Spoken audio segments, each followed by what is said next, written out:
3, 2, 1.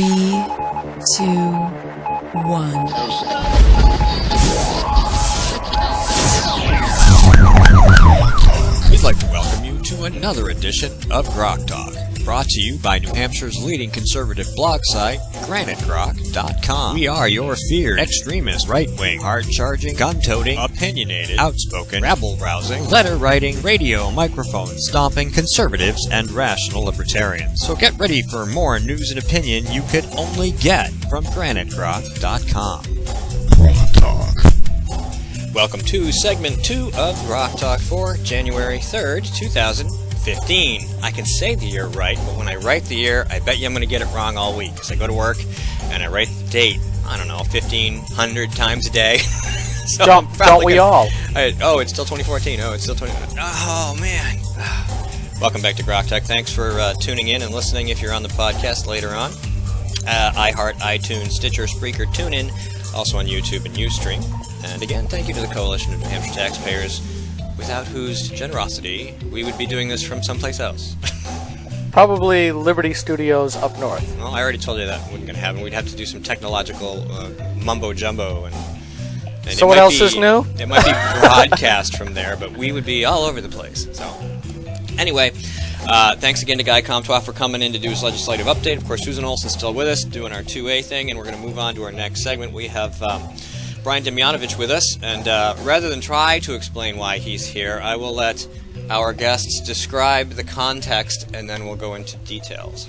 Well, it's interesting that that Guy actually gave us the lead-in when he says that when we have legislators saying one thing and doing something else, perhaps misrepresenting themselves philosophically into what they absolutely end up doing, I think that may be the whole focus of the situation in which Brian finds himself. Now, those of you who saw his video from, early in the fall maybe, huh? Mm-hmm. When he was talking about finding himself the target of a lawsuit by New Hampshire GOP Chair Jennifer Horn, who is suing him for a deck that he didn't build that fell into her pool and damaged it.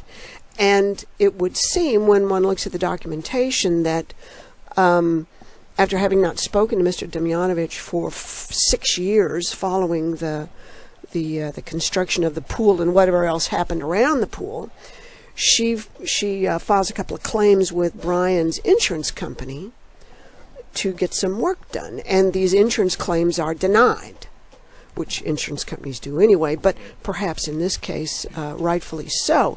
And because the insurance companies didn't cough up money to fix the problem, Ms. Horn turns to now re-elected Hillsborough County Attorney Dennis Hogan, or is it Brian Hogan? What's his name?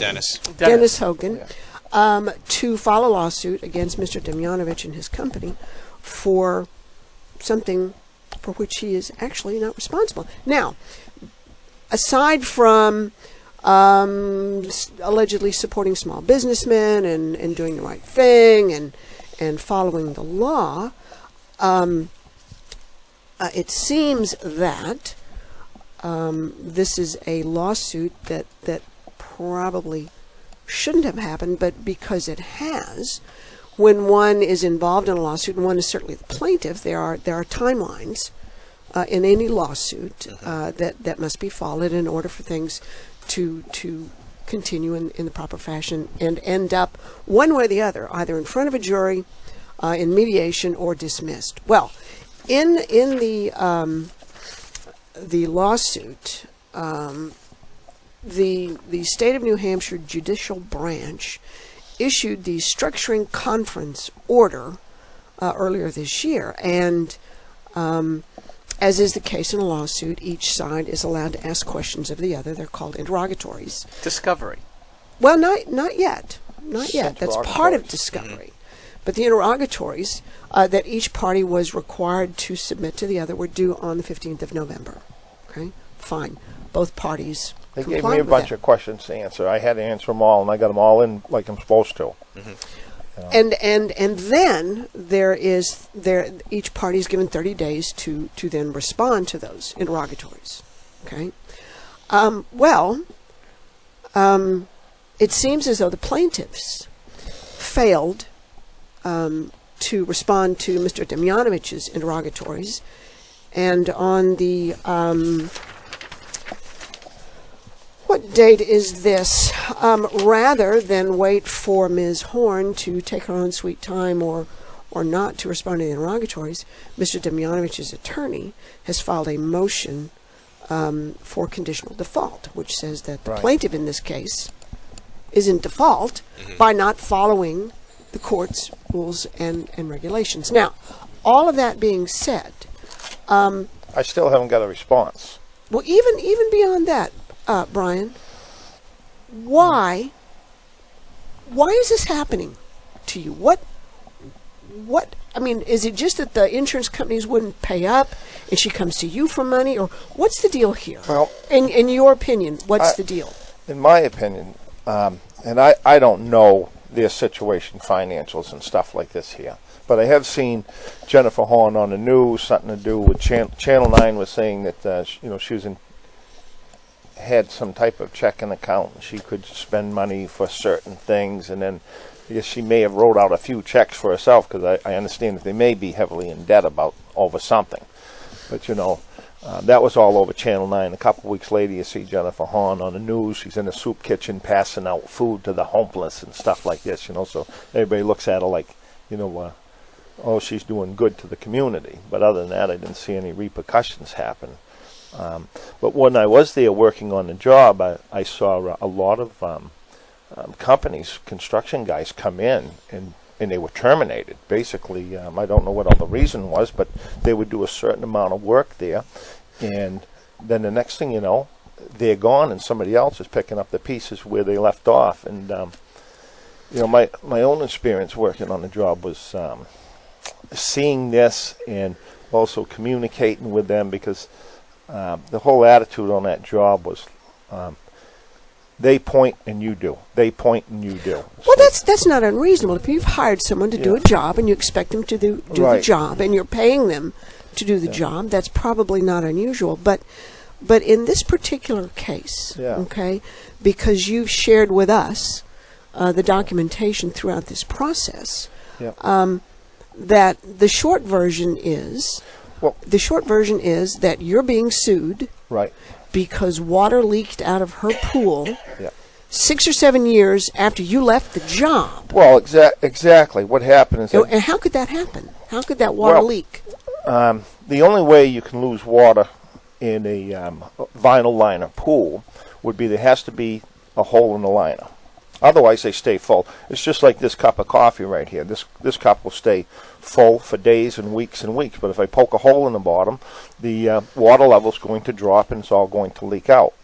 In Jennifer Horn's case there, Bill and Jennifer Horn, I suspect that there was a hole in the liner someplace. I don't know if they ever had a diver or anybody come in and actually do a inspection of the liner. Did you do any inspections of that liner? No, actually what happened is when this pool got done, they owed me a lot of money. And I kept trying to get my money because they never had me open the pool, inspect the pool, never heard another call or anything from these people here. And all the time they were holding like well over $6,000 of my hard-earned money that I was entitled to, and they just wasn't paying. And this went on for a number of years. I'm trying to collect my money from these people here who say, oh, we want to do business with small business people. We want to help out the community, you see, but which are all really a bunch of crock. That's actually what it was. But the only way you can lose water in a swimming pool, the only way without actually pumping it out, is you have to break the membrane, the liner being the membrane. So in her case here, it was toward the winter time, and I don't know who she has hired to close that pool or winterize the pool or whatnot, or even if it was winterized. However, this particular season, it was well into the well into the freeze, so there was several inches of ice across this pool. Now, ice is heavy too, and the pool is 40 feet by 20 feet wide. Now, I want you to picture, say, 8 or 9 inches of ice. Now, this here probably weighs like 20 tons, so spanning the pool. Now, this is frozen, stuck to the side of the pools, and it's stuck, the cover that would go across the swimming pool would be frozen into the ice. Now, if you drain... In the pool? Yeah, there'd be... See, ice floats. Yep. It won't sink, so ice always floats, and it needs the support of the water to stay floating. But if you have a cover across the pool and it dips into the water and it freezes, it actually freezes into the ice. Now, if you get 20 tons, 40,000 pounds of ice spanning 40 feet across the pool, and you drain all the water out from underneath of it, all of a sudden you're either going to get a warm day or something like this, and the ice is just going to go pow. I mean, that's really, really heavy. This particular time, too, there was an earthquake that took place from Maine, and I mean, I felt it in my living room, and it went all the way down. There's a fault line right down through Nashua, very close to where the horns are, too. So I suspect that the pool was leaking. It wasn't checked for leaks ahead of time. Did they call you and ask you to come and check? No, they've never ever contacted me whatsoever. When you owe somebody $6,000, you don't call them. Well, now, to be fair, Brian, yeah. you had to threaten him with a lawsuit to get that money. Is that right? A year absolutely. or so I later. had to put a lawsuit in motion to get the money. In fact, she was running for election or something at that time, and she was on Channel 9. She was running for the House. She was running for the House. U.S. House. Yes. So what I did, and then I heard her say, "Oh, we support small businesses in the community, and we want to promote them, and we encourage people to work with small business." Well, when I saw that, and I know that I'm a small business, I mean, that was a slap in the face, and it was a big, bold-faced lie is what it was. Yeah. And all the construction companies you were talking about before, these are all small businesses, mom and pops, coming in and out that she was basically terminating after doing a little bit of work, They would get some work, and next thing you know, they're down the road. Yeah. And so what happened here, I says... I had enough because I had been billing them. And I mean, I wasn't even billing for everything that I had done because they got an awful lot of work out of me that I'm entitled for pay, and I've never get paid for that. I didn't. Why would you do that? Why would you?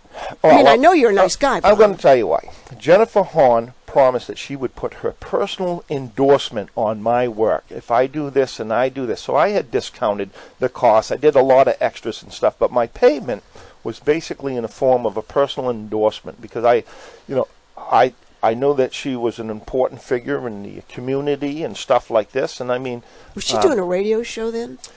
Yeah, she was. And she said she had a lot of listeners and stuff like this. And she says, you do this. And she says, I got a lot of followers. Once I put my personal endorsement on your work, Brian, she says, you're going to get all kinds of calls. You're going to get a lot of business. Now, an average in-ground swimming pool is upward of $20,000. Okay, not cheap. So if I could move 4 or 5 pools because Jennifer Horn says, hey, get Brian, take a look at our pool, and see the work that's done. And they hired me, and I did the very best work that I could possibly do up there. And the pool itself was absolutely perfect, state of the art. It really was. And I knew that they would be entertaining hundreds of guests because Bill said, I want this area to have a big house with a big patio, a changing room, all this other stuff, because they have a lot of pool parties, a lot of guests. Yep. He said sometimes we'll throw parties and there'll be 150 people here. Yep, and Granite Rock was at one of those. Did you go swimming? No, not with electronics. But at one of the stakeouts that were held at their house. So I'm thinking, right, I mean, how good does it get, right? Mm-hmm. I'm going to be working with celebrities and stuff like that. I mean, I actually wanted a showpiece. So I was under a contract with the Horns, and the Horns were under a contract with me.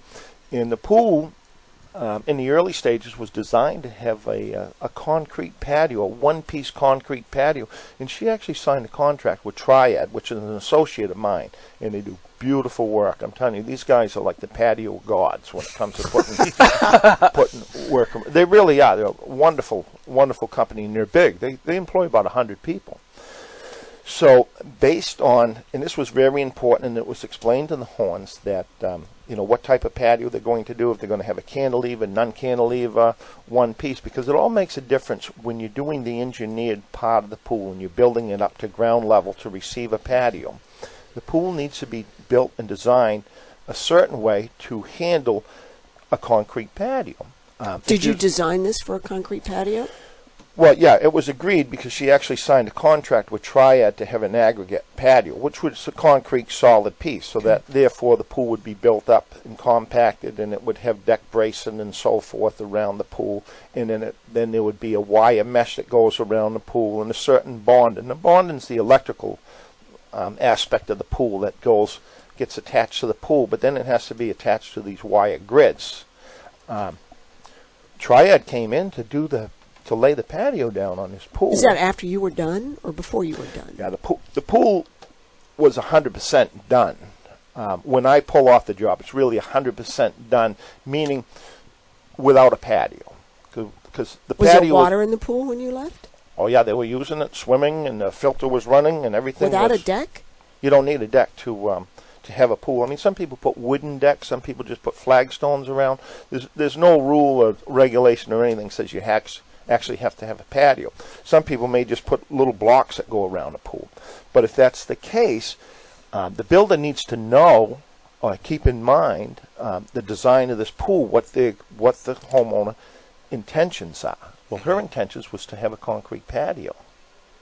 But when Triad came in, she actually ordered them off the job. I guess he had talked to one of the contractors that was working there, just trying to, because she had other projects going on the property where they were going to need a concrete truck to come in and pour a foundation, like a footing for an addition they were putting on their house. But Dave, he's pretty good about foreseeing things, and he says, hey, if you need to get a concrete truck in here, I'd suggest you try to do it now, or I could hold off on the job a little bit so that you're not kind of painted into the corner, because once this patio was going to be down, there's no way to get a big concrete truck in the backyard. Well, Jennifer didn't like the fact that he spoke to one of her contractors without her being there, and she was irate, and that was the excuse that she told me to fire Dave and Triad. Well, she did, and then because the pool they were using it, and I tried to ask her, who's going to do the patio? She said, well, we have somebody else. I said, well, could you at least give me a contact information or something? I said, it's important that we talk and communicate together what's going to be done. She says, well, I don't know the name. She says, my husband Bill's got the name. I'll get it to you, she says. But she never did get it to me, and I made several phone calls, and they just wasn't sharing that information with me as to what was happening. So here we are. Here you are in Right. December of 2013, and you're served with papers by the Horns for a pool that failed because the deck fell in. That what happened is she hired somebody else to come in and do a paver patio around the pool, and they put these blocks all the way around the water's edge. Well, the pool wasn't designed for that, okay, because it has deck bracing and different things. And I don't know the company who she hired to do this work, but what they did is they put some plywood down or something around the pool, and then they kind of glued these blocks on it all the way around the edge. And at another time when I had to come down there to just to start that system, I had seen that they had already started to lay these blocks around the pool, and I says to her, I says, what, this here was supposed to be all a solid piece. She says, well, we can get pavers for the same price. I said, well, your pool wasn't designed for pavers. And I says, the other thing, I says, have you got an inspection on the pool? Because the electrical part has to be inspected when this wire mesh is down. Well, they didn't do this, and this company had already laid about 6 feet of patio all the way around. This is like 20 feet by 40, so there's literally over 1,000 square feet of patios, all pavers laid down in the ground, that had to be all removed so the electrical inspector could come and see the bonding, the wire. And then they started to blame me for this. They said, well, listen, I had asked you to give me the information, whoever's working on the pool, so that we can coordinate together. I mean, my electrician comes in, he bonds the pool, but the pool's not ready for an inspection until the patio guys come in and they do their things and attach the wire to theirs. Then the inspector comes in. Well, she circumvented all that. But what's worse is these blocks were setting on plywood. And when I went down to the job and I was walking near the edge of the pool, they were rocking. And saying, this is not good. These things are going to be falling into the pool. And someone was all broke and chipped around the edges. Brand new. When they were a soft paver, they were very brittle and very, like sandstone. Yeah, they were inexpensive. I mean, you can get some pavers, you can hit them with a hammer, and those things won't break. And then you get some pavers, and you just go up there and just tap them, and they break. So it was really a low-grade paver. But the thing is, they were rocking, and these people, they never poured a skirt around the pool. See, they would have had to pour a cement skirt all the way around, like dig down, perhaps 18 inches down near the pool and maybe 8 or 10 inches out. And go completely around the pool. I mean, I got pictures and stuff of how it's supposed to be done when you're going to do a paver patio. They didn't do that. So I never heard a word from these people, and all of a sudden I get a call from my insurance guy and says, hey, the Horns filed a claim against your insurance. And I asked for what? And they said the pool's got a lot of damage, and they said it failed, and they said it was all workmanship. It wasn't my workmanship. So what I suspect is these pavers and stuff has been falling into the pool and perhaps poked a hole in the liner, and then when the whole pool froze, the water was leaking, and you have all that ice suspended, and all of a sudden, maybe the earthquake or maybe just a warm day or whatever, and the ice just went pow and it went down, and it was locked into the cover, and it dragged all the pavers and everything into the pool. Have you crashed down. Now, I haven't seen the pool, but they're blaming me for the damage. Now, see, that pool was perfect. I didn't put that patio on that pool. Well, when you came on GrokTALK for that interview, didn't you ask if anybody knew who built that deck to get hold of you? Did anybody contact you? Yeah, nobody's contacted me. These guys haven't shared. One of my first questions I asked her in the interrogatories, I want to know who worked on the pool. I mean, really. So you don't know that yet. They haven't answered. Don't know who it is because they failed to answer, and here we are. We're in the second. What is it? The second or third day? Third day of January. It's third day of January. So, it is. I mean, the very, very latest that they possibly could have received my interrogatories would have been the 17th of December, and that's you mean November? Yeah. Yes. Right. They had to respond in December, which they had to respond in December, but they didn't. But in November, I mean, really and truly, I think they had them on the 14th is what I think. But if you had snail mail or whatever, and today I understand that when attorneys are dealing together, they can use email because it's instant, it's quick, and, there's been modifications. So her attorney, I would suspect, would have got them instant, and then the formal hard copy, the paperwork would have went through the mail, but they wouldn't have got them any later than the 17th. And that would have been Dennis Hogan, who is the county attorney. Well, and let me ask. Well, you know what I feel? I feel like I'm being sued by the state of New Hampshire. Is how I feel, because here we got her in the House chair. Here we got the county attorney. Did you know? I guess in the state of New Hampshire, county attorneys, it's illegal for them to represent any private businesses at all. Actually, only some are prohibited. Only the some. Hillsborough County attorney Yeah. is not prohibited from private practice. So basically, it's like the state suing me. I mean, I feel like an ant fighting a jolly green giant, even though I'm fighting lies. And even if I go in and I point all this information, I have it all right here. I can prove that it's not my fault. Guess what happens? Yeah. Now, I still have to pay my attorney fees and everything. Yeah. I'll never get that money back. Now, you asked a whole bunch of questions in these interrogatories. Oh, yeah. Did you get any of those back? Any answers whatsoever? Nothing. It was like talking to that door over there. I'm telling you, I got nothing back. Wow. Right. Wow. So we've got, and this is a bigger concern. I understand that this is it's horrible. stressful. It's stressful. Stressful. I understand that, but this is my vacation time. I'm spending my vacation time worrying about a lawsuit that's like a malicious lawsuit. Mm-hmm. Don't pin this on me. Go after your patio guys. Well, maybe they don't have. They're the ones that broke the contract. But a bigger point here, and I think Mike is the one that pointed this out to me, is the fact that we have here a law enforcement officer of the state of New Hampshire. I'm gonna let you go with that. Yeah. Well, actually, what I was about to say is she's really being sued not by the state of New Hampshire, but by the Republican Party of New Hampshire, that party which says it is the party of entrepreneurship and small business. Because Dennis. You mean he's being sued? Yeah, yes. Because Dennis Hogan is a Republican, and Jennifer Horn is a Republican. So this seems to be a party affair here, and not a savory one. Well, how can a county attorney who's charged with upholding the law, and this is me, attack a citizen? But if the guy has read the documents, okay, if he's read the documents, I read them. I'm not an attorney.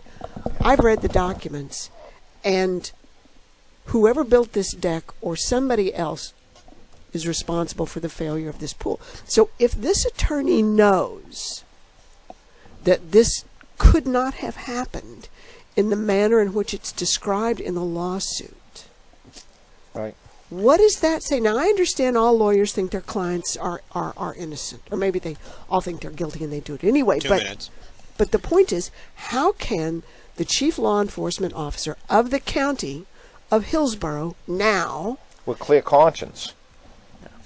Well, I have a question, and it really comes down to... Plus, he's getting paid $80,000 more or less to do the job. The question I have attorney is if none of the interrogatory questions were answered by the person bringing the suit. Right. This is a complete bluff. Now, I'm not a lawyer. I don't play one on Granite Rock or on GrokTALK or anywhere else. But, if you're bringing the suit, you know that this is going to come your way. And but you've had Christmas. But you and the platform convention. And New Year's. But wait a minute. It goes back to what you said to a degree about the malicious suit. Yeah. If you're not even going to bother to answer the questions and you bring a $65,000 suit, isn't this a big bluff waiting for them to wait for you to crack? What does that say there at the bottom, Skip? Notice to Brian Demyanovich, your Pool Pal LLC. If you do not comply with these requirements, you will be considered in default and the court may issue orders that affect you without your input. Sure. What about the person bringing the suit? The plaintiff. To me, it sounds like they were out for the money, and when they saw that you weren't going to lay down, and do nothing, that you were going to fight this, they went, oops. Well, now, isn't that maybe why they went to the insurance company first instead of contacting Well, they you? went to... I had two insurance companies throughout the years, I stick with them. And I've never, ever had a claim. Can we come back? And guess what? Yes. They went, and both of them denied. So then they're coming after me. I don't know if they're going after patio guys or who else they're going after, but I know that I'm getting the blunt of this, and it's not righteous. It's just not justifiable. It's not honor. It's a bold-faced lie. All right, well, we're out of time, Mike. Sorry. It's the end of the segment. And Brian, thank you so much for coming on. You're welcome. And we'll try to get you back in and see if we can squeeze some more of this story in there. Clearly, there's more to talk about. We'll be right back if Max Abramson is here.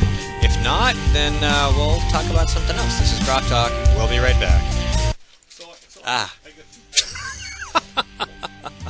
This is GrokTALK, blah, blah, blah, blah, blah, blah, blah, blah, as we screw up the segment by clicking the wrong button. I'll be right back. What? Go ahead. You can talk. No, I'm done. You're done? I'm done. All right. We'll be back with Max. Stay tuned.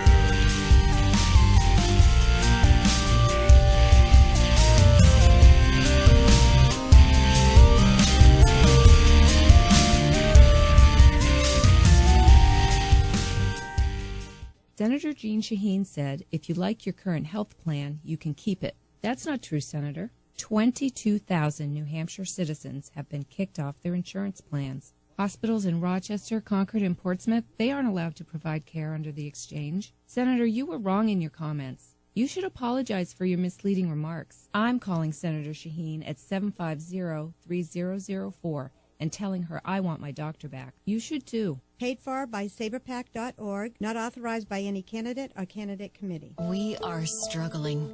Rising healthcare costs are part of the problem.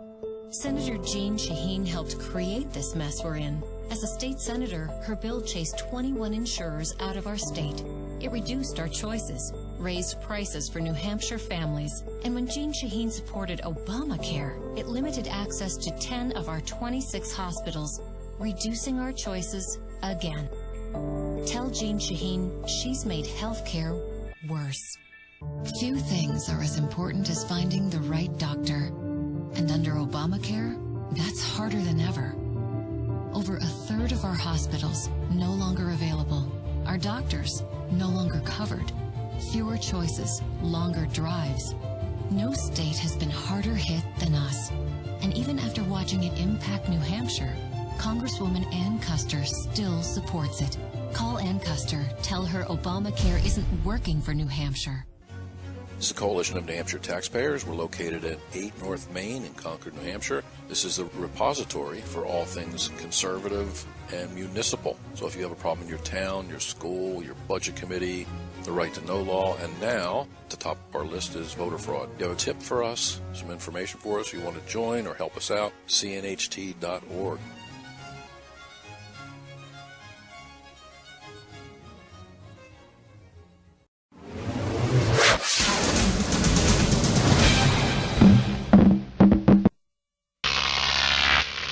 GrokTV.